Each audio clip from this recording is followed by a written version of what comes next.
इस वीडियो में आज अपन बात करने जा रहे हैं रेशेदार फसलें, यानी ऐसी फसलें जिनसे भिन्न भिन्न प्रकार के रेशे प्राप्त होते हैं। तो रेशेदार फसलें किस काम में आती हैं और कौन कौन सी फसलें हैं जो रेशेदार फसल की भूमिका निभाती हैं।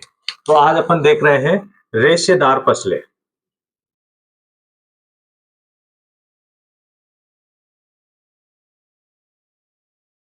रेशेदार फसलें यानी कि रेशेदार फसलें होती क्या है। तो सबसे बड़ी बात तो यह है कि इन रेशेदार फसलों के अंदर अपन दो प्रकार की फसलों के बारे में पढ़ेंगे। एक फसल तो होगी आपकी कपास, एक फसल तो है कपास और दूसरी फसल होगी जूट। इन दो फसलों के बारे में अपन पढ़ेंगे इस रेशेदार फसलों के अंतर्गत या इस वीडियो के अंदर। तो अब सबसे बड़ी बात जो है वो अपन ये देख रहे हैं कि रेशेदार फसलें होती क्या है, किस प्रकार से इनका उपयोग कौन कौन से क्षेत्रों में होता है। तो रेशेदार फसलों के रूप में दो हो गए, कपास हो गया और जूट हो गया। यानी इनसे रेशे बनाए जाते हैं, धागे वगैरह बनते हैं फिर इनसे, और इनका उपयोग भिन्न भिन्न कार्यों में किया जाता है। जैसे ज्यादातर इनसे रस्सियां बनाई जाती हैं, रस्सियां हो गए, बोरे बनाए जाते हैं, थैले बनाए जाते हैं। यानी ऐसे कार्यों में जो है ना इसमें काम में लिया जाता है। इनके लंबे रेशे होते हैं, बिल्कुल कॉटन जैसे कपास है, कपास कॉटन हो गई, कॉटन यानी रुई, रुई से अपन भिन्न भिन्न प्रकार के धागे बनाकर कपड़ों के काम में भी उसे लेते हैं। जूट हो गया, जूट से भिन्न भिन्न प्रकार के बोरे वगैरह जो है ना वो बनते हैं। जैसे आपने कभी देखा होगा बाजार वगैरह के अंदर भिन्न भिन्न प्रकार के हल्के ब्राउन कलर के ऐसे जो बोरे होते हैं वो सारे उनसे जूट से ही बनते हैं। रस्सियां वगैरह जो है ना वो बनाई जाती हैं जूट से। आजकल तो रस्सियां नारियल की भी आने लगी हैं, जूट की भी आती हैं। तो ऐसे में उनके जो रेशे होते हैं उनका भिन्न भिन्न कार्यों में प्रयोग करके भिन्न भिन्न प्रकार की वस्तुएं बनाई जाती हैं। अब अपन इनको बारी बारी से पढ़ेंगे, इनकी अलग अलग भूमिका क्या है। सबसे पहले अपन लेकर आ रहे हैं कपास को।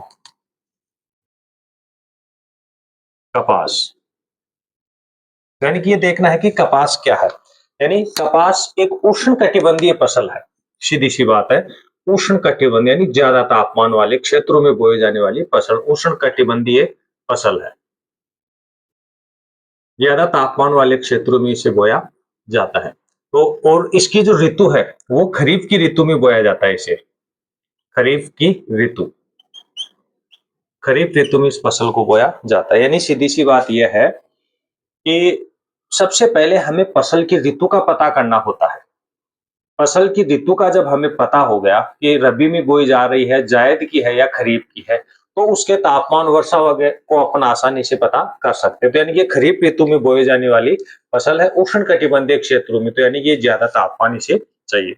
अब एक दिलचस्प बात इसमें यह आ रही है कि भारत में आजादी से पहले बड़े पैमाने के ऊपर कपास का उत्पादन होता था, लेकिन जैसे भारत का विभाजन हुआ पूर्वी पाकिस्तान और पश्चिमी पाकिस्तान के रूप में, यानी पूर्वी पाकिस्तान जो आज का बांग्लादेश है और पाकिस्तान के रूप में जब विभाजन हुआ तो सिंधु नदी के मैदान पाकिस्तान में चले गए और ब्रह्मपुत्र नदी के मैदान या कुछ गंगा नदी का मैदान बांग्लादेश में चला गया। तो अपन ये कह सकते हैं कि कुछ हद तक जो है ना इसका उत्पादन कम होने लगा। वो कम भी इतना होने लगा कि भारत की आवश्यकता की पूर्ति नहीं होने लगी। अब धीरे धीरे अगर देखा जाए तो आज भारत सबसे बड़ा उत्पादक बन गया है इसका, या ज्यादा बड़े पैमाने पर इसका उत्पादन हो रहा है।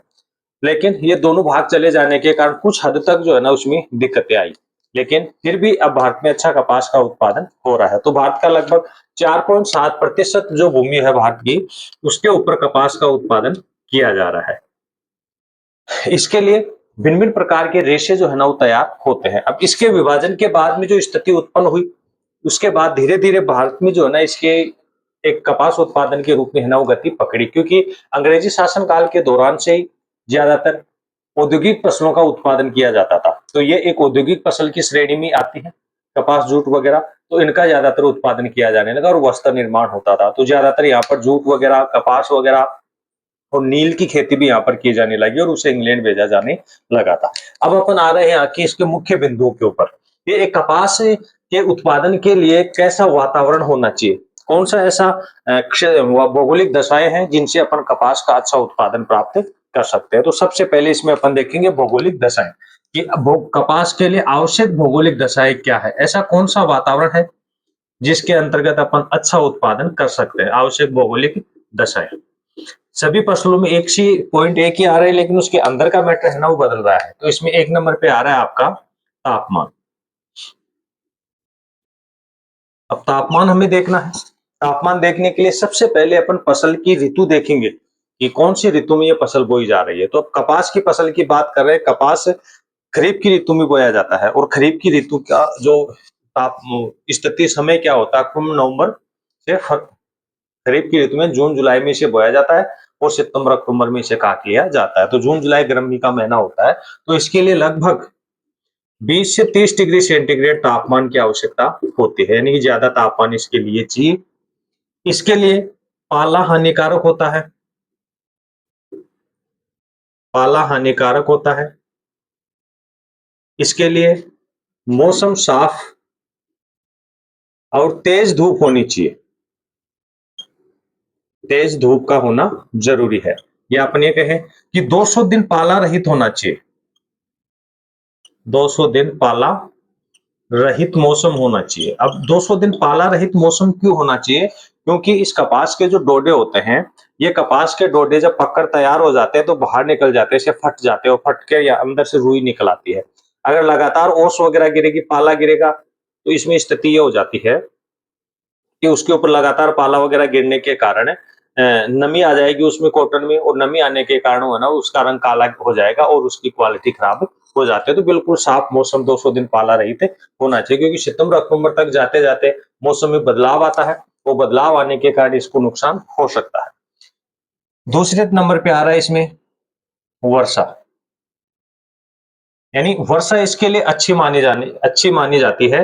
यानी कि लगभग 100 से लेकर 150 सेंटीमीटर के आसपास इसकी वर्षा होनी चाहिए। अगर चाहिए तो अपन 200 सेंटीमीटर वर्षा वाले जो क्षेत्र है ना, वो भी इसके लिए अच्छे माने जाते हैं। ये अपन कह सकते हैं कि 100 से 200 सेंटीमीटर, 150 से 200 सेंटीमीटर वर्षा वाले क्षेत्र भी अच्छे माने जाते हैं। लेकिन इसका जो धरातल है वो बिल्कुल समतल होना चाहिए। यानी 200, अगर मान लो इसमें नहीं पानी की पूर्ति नहीं हो रही है वर्षा से, तो इसमें सिंचाई का प्रयोग भी किया जाता है। सिंचाई के साधनों का प्रयोग करके भी अपन इसे पानी की पूर्ति करते हैं। क्यों? क्योंकि इसमें ज्यादातर लंबे समय तक फूल है ना वो बनते रहते हैं और लंबे समय तक वो पकते रहते हैं। क्योंकि जैसे जैसे पौधा ग्रोथ करता रहता है, फल नीचे से लगना प्रारंभ हो जाते हैं और ऊपर तक है ना वो लगते हैं। तो जैसे पहले फल लगे तो पहले उनको तोड़ना पड़ेगा, फिर जैसे जैसे बढ़ता जाता है फल लगते जाते हैं, उनकी तुड़ाई होती जाती है। फल लगने का मतलब डोडे बोलते हैं जिसे। कपास कॉटन के जो डोडे लगते हैं इतने मोटे होते हैं, वो जैसे पक जाता है ऐसे फट जाएंगे, जहां से यहाँ से फटेंगे उधर से कॉटन बाहर आ जाती है। तो ऐसे में लंबे समय तक इसे पानी की आवश्यकता होती है। इसके बाद में 3 नंबर पे है धरातल। 3 नंबर पे आ रहा है धरातल। अब देखो इसके लिए धरातल समतल तो होना ही चाहिए, लेकिन सबसे अच्छी बात है उत्तम जल निकास युक्त होना चाहिए। उत्तम जल निकास युक्त होना चाहिए। उत्तम जल निकास युक्त यानी उससे पानी जरूर निकलना चाहिए। अगर पानी नहीं निकलेगा, खेत में पानी भरा रहेगा, तो जो उसके डोडे है ना वो टूट कर नीचे गिर जाते हैं, और नीचे अगर पानी है, पानी में गिरेगा तो वो पानी को सोख लेंगे, डोडा भारी हो जाता है। कॉटन तो सोखता ही सोखता है। वो एक कहावत सुनी होगी आपने। एक व्यापारी जो था, नमक का व्यापारी था वो। तो एक उन्हें जब एक शहर से दूसरे शहर में वो जाता था, तो गद्दे जो होते हैं उनके ऊपर नमक के बोरे लाद कर वो जाते थे। तो संयोग से उसे एक नदी पार करनी होती थी। नदी पार करनी होती थी, तो संयोग से एक बार क्या हुआ कि गड्ढे जो है ना नदी में फिसल गए, तो एक बार गिर गए। फिर जब उन्हें उठाया गया तो नमक था वो पानी में पिघल गया या हल्का हो गया था। जब वो चले तो उन्हें एहसास हुआ ये हल्का हो गया है। तो हर बार लगभग ऐसा होता रहता था। जब नदी से गुजरते थोड़ी देर के लिए वो उसमें गिर जाते थे, तो ताकि नमक घुलकर पानी में चला जाए और उसका वजन हल्का होता चला जाए। लेकिन जब उस व्यापारी को लगा कि ये तो रोज की क्रियाएं होने लगी, तो इसने एक बार क्या किया, गद्दू के ऊपर है ना वो कॉटन रुई लाद ली और गद्दू के ऊपर रुई लाद कर वो लेके जा रहा था। जैसे उन्होंने नदी पार करी, गद्दू की आदत थी लौटने की, पानी में वो जैसे बैठे, पानी उसमें भर गया कॉटन में और उसका उठना ही नहीं हो पाया। यानी काफी ज्यादा वो भारी हो गए। तो कॉटन क्या होता है कि पानी को सोखता है, सोख कर भारी हो जाता है।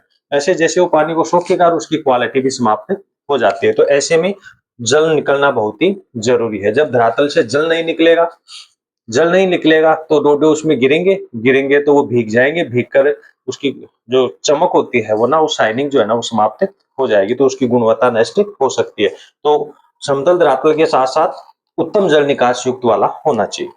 अगला पॉइंट है 4 नंबर पर मिट्टी। मिट्टी का है या मृदा, यानी इसके लिए मृदा, दोमट मृदा तो देखो है ही है, दोमट मृदा तो अच्छी मानी जाती है, लेकिन साथ साथ इसके लिए चिकनी मृदा का होना भी जरूरी है। चिकनी, क्योंकि चिकनी मृदा जो होती है ना, उसे कपास वाली काली मृदा के नाम से भी जाना जाता है, कपास वाली काली मृदा। ठीक है, तो उसे उसमें को कपास के अनुकूल अच्छे माने जाते हैं, क्योंकि जैसे महाराष्ट्र वगैरह हो गए, गुजरात वाला जो क्षेत्र वहां पर अच्छी मृदा है काली, तो वहां पर इसका उत्पादन भी अच्छा होता है, तो इसे कपास वाली काली मृदा के नाम से भी जाना जाता है। तो इसके लिए क्या है कि कपास वाली काली मृदा का होना बहुत ही जरूरी है। फिर 5 नंबर पर आता है श्रमिक, यानी श्रमिक का होना बहुत ही जरूरी है, यानी सस्ते श्रमिक होने चाहिए और कुशल श्रमिक होने चाहिए। तो सस्ते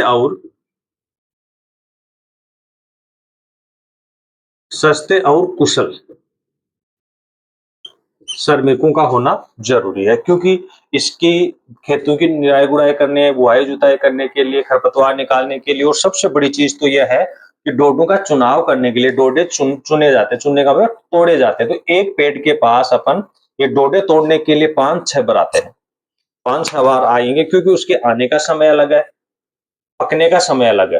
तो एक बार आए तो जो फल पक गया उसको अपन ने तोड़ लिया, फिर तोड़ते तोड़ते प्रत्येक पौधे के पास से निकल गए, फिर दोबारा आएंगे तो पके हुए फलों को तोड़ेंगे, तो 5-7 बार उनके फलों के पास, यानी कि खेत में हमें घूमना पड़ता है फल की तुड़ाई के लिए। तो लंबे समय तक हमें श्रम की आवश्यकता होती है, तो सस्ता और कुशल श्रमिक होना चाहिए। अब इसके लिए कुशल श्रमिक इसलिए काम में करेगा, अगर जो अच्छा ध्यान रखने वाला जो श्रमिक होता है वो उसी फल को तोड़ेगा जो पका हुआ है, कॉटन बाहर निकला हुआ है। अगर किसी श्रमिक को ले आए, उसको पता नहीं, तो कच्चे फल तोड़ लेगा, तो उससे कॉटन निकलेगा नहीं और उत्पादन प्रभावित होगा। तो ऐसे में सस्ते और कुशल श्रमिकों का होना जरूरी है। फिर 6 नंबर पे आ रहा है खाद व उर्वरक, खाद व उर्वरक। तो इसके लिए हमें गोबर की खाद का भी प्रयोग करना चाहिए, जैविक खाद का प्रयोग करना चाहिए, तथा रासायनिक रासायनिक उर्वरकों का भी प्रयोग करना चाहिए। तो यानी इन सभी प्रकार की खाद उर्वरक का अपन प्रयोग करके फसल की एक ग्रोथ को बढ़ा सकते हैं या उसके उत्पादन को बढ़ा सकते हैं। तो इस प्रकार से ज्यादातर हमें इसके लिए निम्न प्रकार की भौगोलिक दशाओं का होना जरूरी है कपास के लिए। तो कपास के लिए एक अपन ये कह सकते हैं कि अगर ये भौगोलिक दशाएं होंगी तो उसका अच्छा उत्पादन होगा। भारत में ज्यादातर देखा जाए तो एक तो लंबे रेशे की कपास का उत्पादन होता है, लंबे रेशे की कपास, जिसे अमेरिकन कपास कहते हैं, अमेरिकन कपास के नाम से जाना जाता है। और दूसरा होता है छोटे रेशे की कपास, छोटे रेशे की कपास, जिसे भारतीय कपास कहते हैं, जिसे भारतीय कपास कहते हैं। इनमें दोनों ही कपास का भारत में उत्पादन होता है, यानी कि लंबे रेशे वाली जो कपास है अमेरिकन कपास, इसका उत्पादन भी होता है, और छोटे रेशे वाली जो कपास है जिसे भारतीय कपास कहते हैं उसका उत्पादन भी किया जाता है। फर्क इतना होता है कि अमेरिकन जो कपास होती है उसके डोडे थोड़े मोटे होते हैं और उसे रेशा काफी लंबा बनाया जा सकता है, रेशा काफी लंबा बन जाता है। अब रेशा कैसा बनता है आपने देखा होगा, गांधी जी चरखा काटते थे, तो जब गांधी जी चरखा काटते तो कॉटन लेते थे, उसको बिल्कुल बारीक करते जाते थे, घुमाते जाते थे, इतना मोटा कॉटन हाथ में लेते थे उससे काफी लंबा धागा बन जाया करता था। ऐसे रेशा बनता है। पहले मशीनें नहीं थी, उद्योग नहीं थी, इसलिए हाथ से बनाया जाता था। आजकल मशीनें हो गई, तो मशीनें बिल्कुल बारीक है ना वो बनाती है, तो एक डोडे से काफी लंबा जो है ना वो रेशा बन जाता है। तो मोटे डोडे आते हैं जिससे लंबी रेशे बनेगा, और एक छोटे डोडे आते हैं जिससे छोटा ज्यादा छोटा रेशा बनेगा। तो ऐसे में छोटे रेशे वाले कपास भारत में उत्पादित, भारत की नस्ल की है, और बड़े वाले अमेरिका के। तो दोनों ही कपास का उत्पादन भारत में होता है।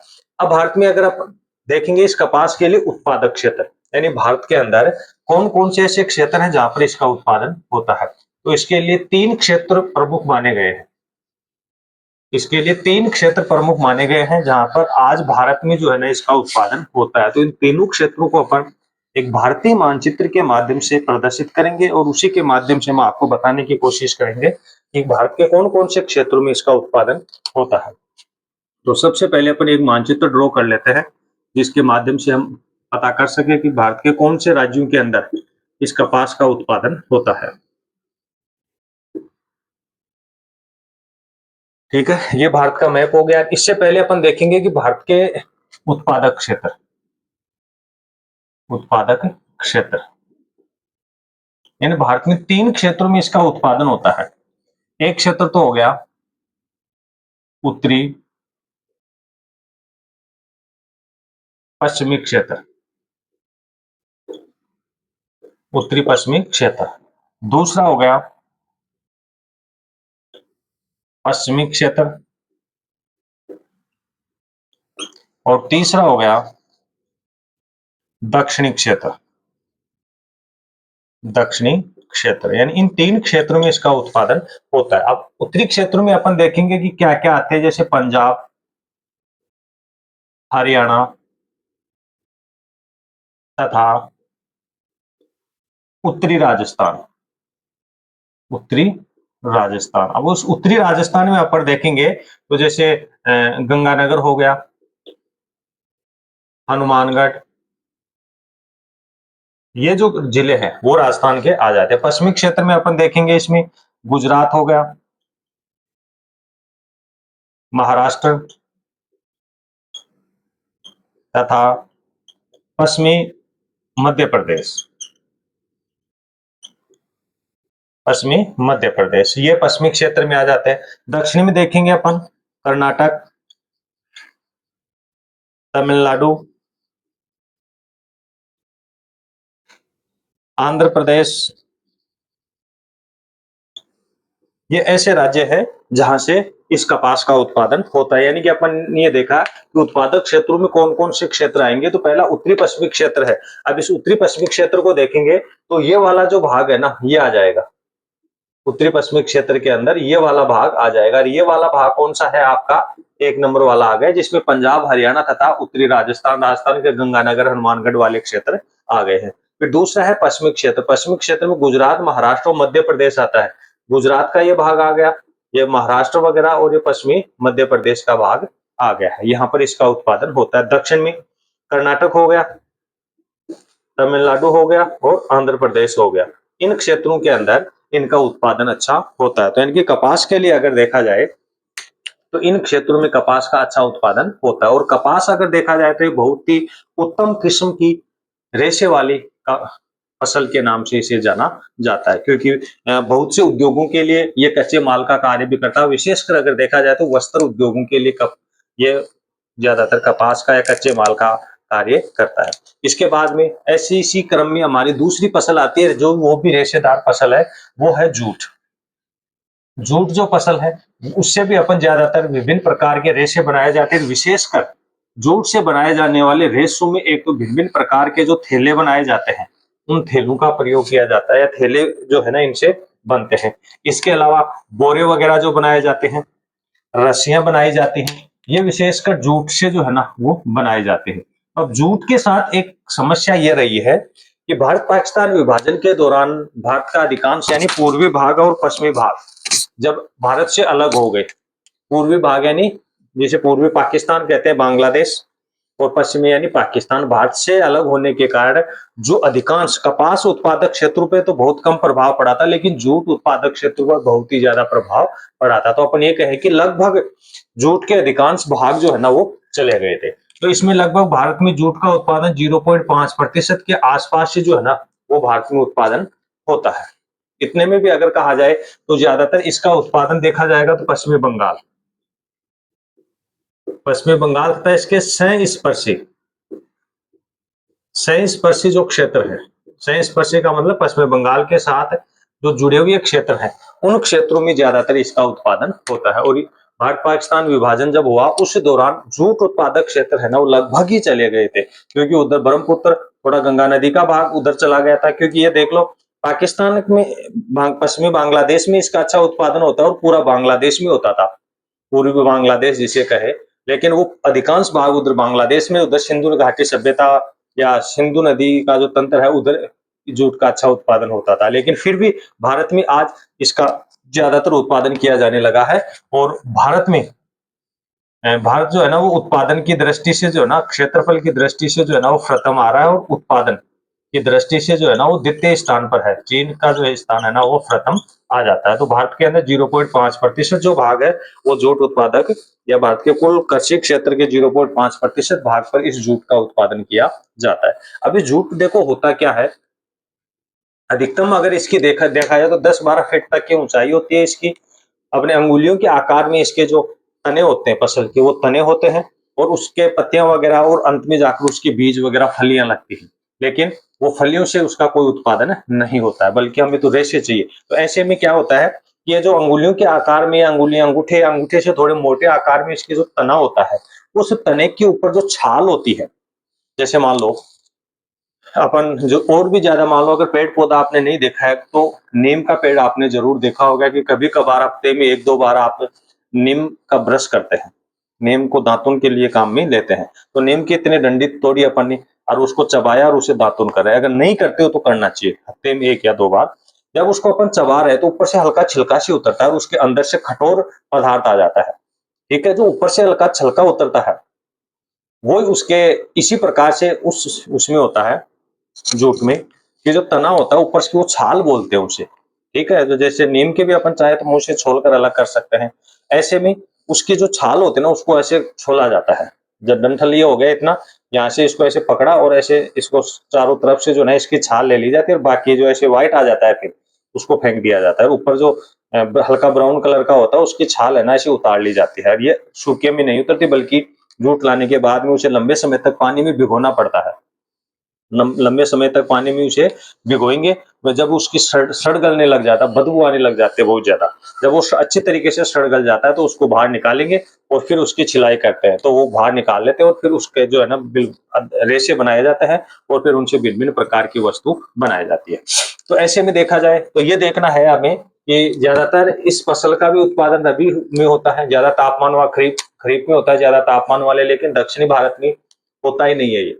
सीधी सी बात यह है कि इसका उत्पादन सिर्फ बांग्लादेश के चारों तरफ या पश्चिमी बंगाल और उसके आसपास के राज्यों में ही इसका उत्पादन होता है। तो यानी खरीफ ऋतु में ज्यादातर इसका उत्पादन होता है। तो इसके लिए आवश्यक भौगोलिक दशाएं देखनी है। इसमें 1 नंबर पे आ जाता है आपका तापमान। तो तापमान में अगर देखेंगे तो इसे ज्यादा तापमान की आवश्यकता होती है, तो लगभग 24 से लेकर 35 डिग्री सेंटीग्रेड तापमान वाले जो क्षेत्र होते हैं ना, इसके लिए बहुत ही अच्छे माने जाते हैं। और ये तापमान उसके अच्छी ग्रोथ के लिए भी है ना वो सहायक होता है, यानी कि इसकी ग्रोथ बढ़ाने में जो है ना वो काफी ज्यादा अनुकूल होता है। तो इसके लिए तापमान है ना वो ज्यादा होना चाहिए और लंबे समय तक होना चाहिए, क्योंकि ये खरीफ ऋतु में आ रहा है। 2 नंबर पे आ गया इसमें वर्षा। इसे पानी की भी ज्यादा जरूरत होती है। लगभग ये 150 से लेकर 250 सेंटीमीटर के आसपास वाले जो क्षेत्र होते हैं ना वहां पर इसका उत्पादन होता है। स्वाभाविक है, पश्चिमी बंगाल हो गया, असम हो गया, बिहार हो गया, कुछ एक भाग उड़ीसा का हो गया, इन क्षेत्रों में इसका उत्पादन होता है। तो वो तो पहले से पानी से भरपूर क्षेत्र है, बहुत ज्यादा मात्रा में वहां पर पानी है। वहां का जल स्तर अगर देखा जाए तो काफी ज्यादा उच्च है, थोड़ी सी गहराई में जाने से है ना वो पानी मिल जाता है। और वहां पर लगभग वर्षा भी होती रहती है, ज्यादा वर्षा होती है अपने यहाँ से। तो वो ज्यादा वर्षा वाले क्षेत्र है। और अगर फिर भी नहीं होती है तो वहां पर नहरों द्वारा सिंचाई होती है, तो सिंचाई से भी इस फसल का अच्छा उत्पादन प्राप्त कर सकते हैं। तो वर्षा के साथ साथ इस सिंचाई के द्वारा, क्योंकि ज्यादातर सिंचाई पर ही निर्भर होती है, सिंचाई के द्वारा भी इसका उत्पादन प्राप्त होता है। फिर 3 नंबर पे आता है धरातल।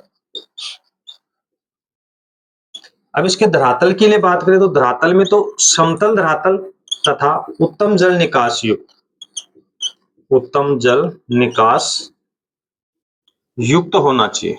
समतल तो होना ही चाहिए, लेकिन जल जो है ना वो निकलना चाहिए, रुकना नहीं चाहिए। क्योंकि जैसे ही अभी अपने मैंने कहा पहले कि इसको पानी में भिगोकर सड़ा गलाकर जो है ना फिर इससे जो है ना वो उसकी छाल उतारी जाती है। तो अगर लंबे समय तक पानी भरा रहेगा खेतों में, तो जैसे मान लो ये आपका ये भूमि है और ये पेड़ है, इसके जड़े वगैरह है, इसके ऐसे पेड़ आ गए, तो पानी ये धरातल से ऐसे ऊपर भरा रहेगा, तो ये तने का ये जो भाग है ना वो पानी में डूबे रहने के कारण ये तो सड़ गल जाएगा, आगे पौधे का विकास ही नहीं हो पाएगा, क्योंकि लगातार पानी के संपर्क में रहते हैं, सड़ने गलने लग जाता है, तो ऐसे पौधा नष्ट हो सकता है। तो पानी भरना नहीं चाहिए, निकलते रहना चाहिए। भूमि जो पानी को सोख लेगी तो फिर निकलता रहना चाहिए। ऐसे में उत्तम जल निकास युक्त क्षेत्र होना चाहिए।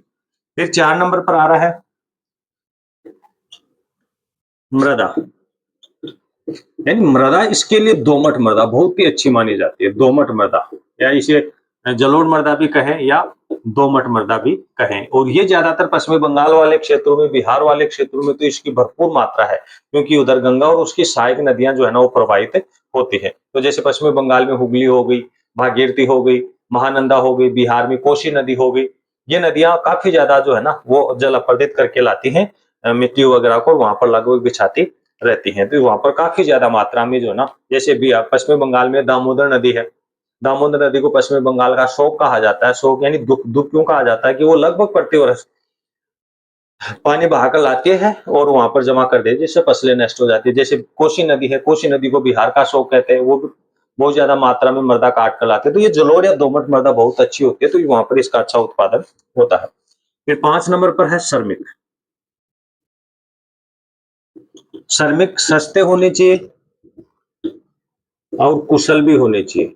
सस्ते और कुशल, क्योंकि इसमें इसकी बुआई जुताई करने के लिए, फसलें वगैरह लगाने के लिए, और फिर वहां पर उसे काटने के लिए, और जब अपन ने काट लिया इसे तो पानी में लंबे समय तक भिगोने के लिए, एक बार पानी सड़ गल गया तो उसको बाहर निकालना, दूसरी जगह उसे ले जाना या वहीं पर दूसरा पानी डालना, क्योंकि बदबू बहुत ज्यादा मारते हैं, सड़ गल जाते हैं। तो लंबे समय तक, ज्यादा भी नहीं, तो इसके सड़ने गलने तक लेने के लिए 3-4 बार पानी हमें बदलना चाहिए, ताकि ज्यादा सड़ गले नहीं वो, और पानी तो निकलता रहेगा, बदबू नहीं मारेगा, और शुद्ध पानी में जो है ना उसे डुबोते रहेंगे। तो 3-4 बार अगर अपन उसमें पानी परिवर्तित करेंगे, फिर उसको छिलाई करेंगे, छिलका उतारेंगे, ऊपर से छाल, तो ऐसे लंबे समय तक जो है ना श्रमिकों की आवश्यकता होती है। इसके बाद में 6 नंबर पर आ रहा है आपका खाद व उर्वरक। खाद व उर्वरक यानी इसके लिए गोबर की खाद का होना जरूरी है। गोबर, जैविक तथा रासायनिक खाद, इसका होना बहुत ही जरूरी है, क्योंकि इस खाद का प्रयोग करके अपन इसका उत्पादन बढ़ा सकते हो। उत्पादन बढ़ाने का मतलब यहाँ पर बीज वगैरह से कुछ नहीं है, यानी तने का आकार मोटा हो जाता है और लंबा हो जाता है। जितना लंबा होगा उतना ही लंबा रेशा निकलेगा, जितना मोटा होगा उतना ही ज्यादा यहाँ से रेशा निकलेगा। तो यहाँ पर फसल के अच्छी ग्रोथ का मतलब यह है कि उसकी लंबाई बढ़ाना और उसकी मोटाई बढ़ाना तने की, ताकि ज्यादा लंबे, मोटा ज्यादा और लंबा होने से लंबा रेशा और ज्यादा रेशा हमें प्राप्त हो। तो इस प्रकार ज्यादातर जूट के लिए इन आवश्यक भौगोलिक दशाओं का होना जरूरी है। अगर इसके वितरण की बात करें तो एक मानचित्र बनाकर देखते हैं अपन इसमें, और वितरण में देखेंगे कि ज्यादातर इसका उत्पादन होता कहाँ पर है। ज्यादा विशेष क्षेत्र नहीं है भारत में इसके उत्पादन के लिए, क्योंकि जो पहले आजादी से पहले जो क्षेत्र था वो अब लगभग सिमट चुका है। तो इसके लिए सिर्फ बांग्लादेश, पश्चिमी बंगाल के आसपास के जो क्षेत्र है उसी क्षेत्रों में ज्यादातर इसका उत्पादन होता है।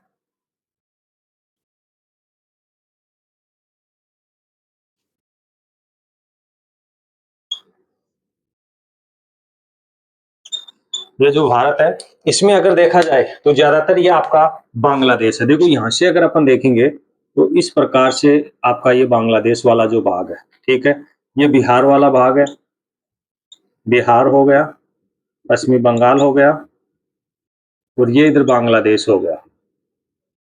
ये वाला जो भाग है ये बांग्लादेश का है। तो भारतीय विभाजन के दौरान ये भाग जो है ना इससे अलग हो गया, तो अब इसमें कम हो गया। तो यानी कि पश्चिमी बंगाल